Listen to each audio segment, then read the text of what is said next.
Linda had mentioned that several people talked to her about Turkeywork, and it's not unusual for me to have to teach it twice. Oftentimes, when I had my own store, people would understand how to do it. They were sure they could accomplish, and then the next morning they'd be back in with their canvas pleading for help.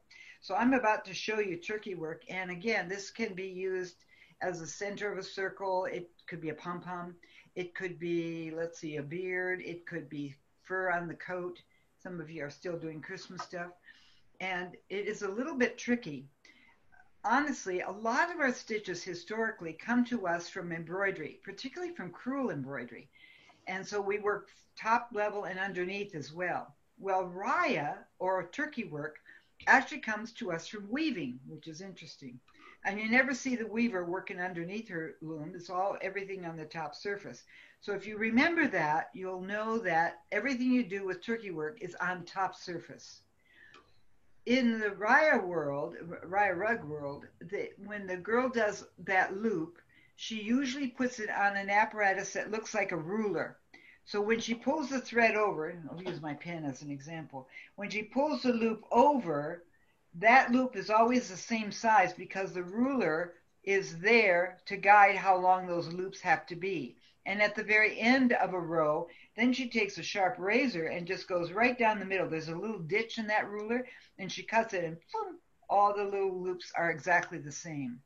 We don't tend to do that, although I've had customers that had trouble with looping, and I suggested that you loop your thread over a straw, and then at the end pull the straw, and then all the loops are the same size.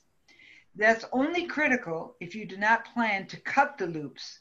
They're going to be like curly bangs or curly tail of some sort, and you want the loops to stay, then they have to all be the same size. If you're going to trim, doesn't matter. Doesn't matter. Okay, so all top side, we are not going to worry at all about a waist knot. We're just going to start right in. Put that so you can see it. I'm beginning at the top, on the top of the canvas, but if this were actually going to be something that I was going to really use, I would begin at the bottom row of that white area that's going to be, let's say, the fur. Let me cut these strings off here. So I'm going to come front to back, and I'm going to leave a tail.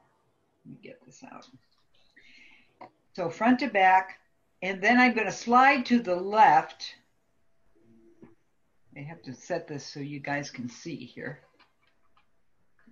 There we go. So I'm going to come up again to the left of where I just went down, the very next hole. If I can find it here. There. And then I'm going to swing back to the very first area. You're really working over 3 holes. My thread is caught here. Just a sec. So I came from front, let's do that again. Front to back through a center hole. That's, if you technically call that hole number 2, it'll make sense. Then you're going to slide over to the left for hole number 3. That brings me to the top again. And then I'm going to go all the way over to hole number 1. And pull that through so you can see. And what I've just created is that very first long stitch. Now, I sometimes suggest if you're careful, you can lift up that lock and then find that middle hole again, which we refer to as hole number 2, come up, and when you do so, you can lock down again, tighten it back down.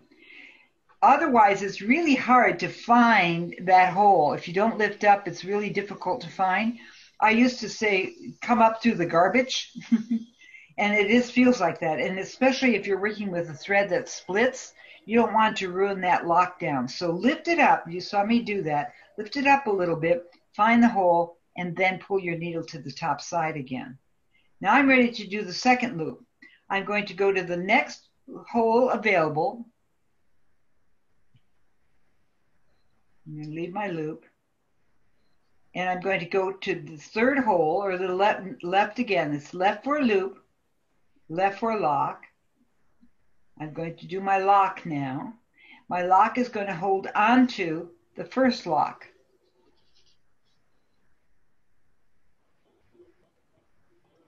And at this point, I'm going to leave that upwards so I can find the hole that I can come up in. I'm watching my computer and not my stitching here. Okay. And when I come up in that middle hole, I can then lock down again. So it's left for a loop, left for a lock,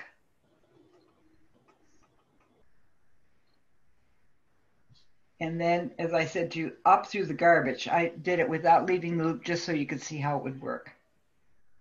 And if you feel comfortable, you can find that hole without leaving the bigger loop. That's fine too. So left for a loop, left for a lock. Whoops, hit the wrong hole. Left for a loop, left for a lock.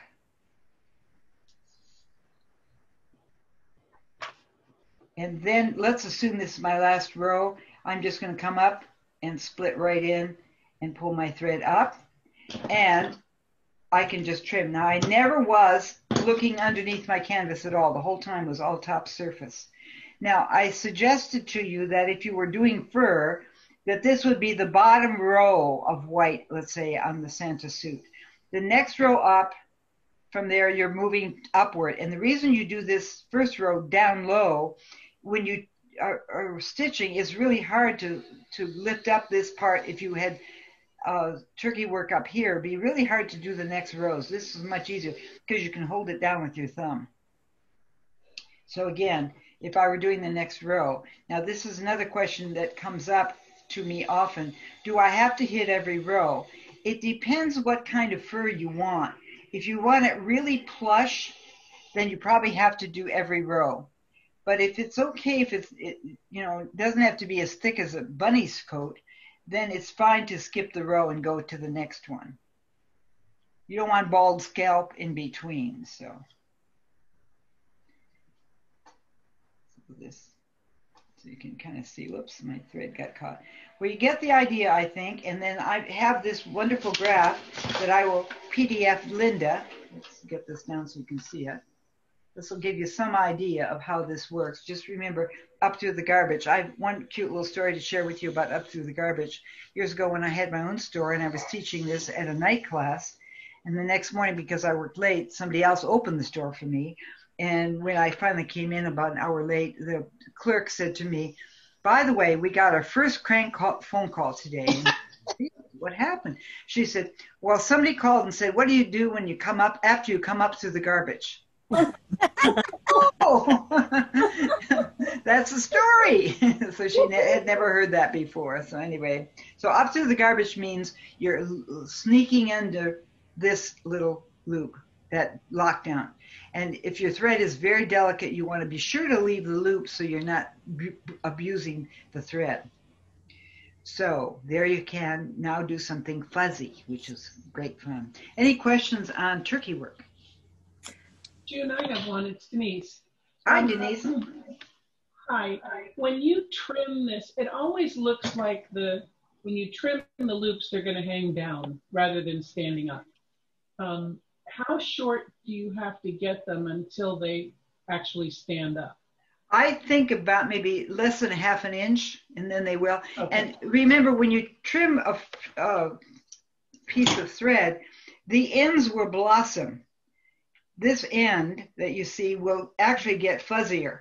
So when you first trim it, it's blunt, and then after it's been handled a little bit, then it'll fuzz up and it'll fill in those places. So about ½ an inch if you just want it to be a little fuzz. But if you want it to be really fur, then you have to go longer. So, and the other thing I should say, which we didn't address, is when you're doing the trim job, maybe you're cutting your husband's hair because no barbers are open yet. Well, it's the same idea with turkey work. In fact, Doug asked me to trim his hair the other day. And I said, no worries, I trim bears all the time, so I can do this.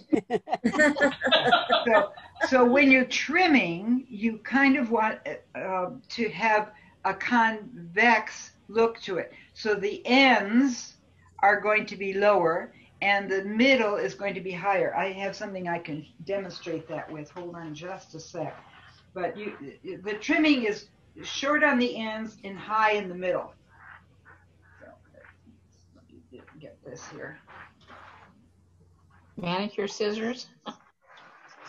So, It's really sharp scissors. Okay. yes, very sharp scissors and preferably a tiny scissor, not like this guy. This is far too big. Linda sells some beautiful scissors that you can work with for sure. So when you're trimming, this is what you want to have happen. You want it to be high in the middle and low on the edges, and that will create the pom-pom look. If it's a whole ruff on the coat, again, high in the middle, low on the sides, and that will give you that beautiful look. And that sculpted look, Denise, might be what you're after when you want it to have the poof looking up at you rather than sideways. Like the center of the sunflower, you want that poofy to be up, and you can do that with that proper trimming. I usually don't trim until the very end. Don't trim each row, because then you're fighting the little fluffy ends. Trim at the very end of the procedure. June, what threads do you like to work with for turkey work? My most favorite of late has become Burma Lana. They have very fine hairs, and I often work with about 4-ply on 13 mesh, and then I don't have to hit every row. I like to do maybe 2 or 3 on 18 mesh, surprisingly. And then I do on 18, if I only do 2, I have to do every row. Otherwise, it looks like they're scalp. You know, they need some row gain or something to fill in. So I make sure that you just said, please. Yeah, my most favorite thread for doing fur is probably Burma Lana. Burma Lana is an interesting thread. It is partly acrylic and partly wool. It's like an old sweater. And Denise, this would answer for you too, because after it's been trimmed, it fuzzes a lot and fills in. If you did every row in white, it looks just like an Angora bunny. So that, for doing turkey work, I really like Burma Lana. Anything that's singular, and I used a single thread to demonstrate for you today, just because I wanted you to see the stitch and not be so concerned about the thread. But if you're doing a single ply like this, you're not going to get the fuzz that you would with Burma Lana, which has multiple hairs. And so how many ply do you use? On 13 mesh, I use usually 4, possibly 5 if it's quite thin. White tends to be fluffier than the other colors. The reason being, it has not been dyed. So what you're looking at is the virgin wool. It's fluffier than one that has gone through the dye process. So usually I can get by with 4-ply on white on 13, but I have to increase it by 1 if it's a color. I have to have a sip of water here. And then on 18? On 18, I use 2 to 3, again, depending on the color. If you add whisper, what would you do there to the Burma Lana? Whisper counts as 1 Burma Lana. Gotcha. Okay. I don't do that as much. I used to do that a lot, and I'm getting nice results just with Burma Lana, so I tend not to mix the threads anymore like I used to on fur. So. But single ply is not going to blossom as much as it would if it were a multiple ply. Just remember that. So stop the share here. What I was going to say is I want to sing Linda's praises as a turkey work trimmer. Yes. She did an amazing job. Yeah. It takes somebody very patient to do it and a really sharp pair of scissors. Yeah. That's it, the sharp scissors. Right. And Linda has many that are beautiful. So. Yeah, and the shop also carries a special Turkeywork scissors. I was just going to ask about those. They're kind of L-shaped. Okay. And they were actually introduced for the rugs. Remember I told you Raya was a rug technique? Yeah. It was used in rug making. And so it's L-shaped, so it gets into the groove. I still find a very fine little scissor I got at Linda's to be the best answer for trimming. But you might try it. Linda, if you have one, you could let them, when they come in to try it, you could do that. The other one that I have is actually a scissor. It's curved on the end, so you get that convex yeah. look that you were describing. Right. So we want it poofy in the middle and short on the sides. Poofy in the middle and short on the sides.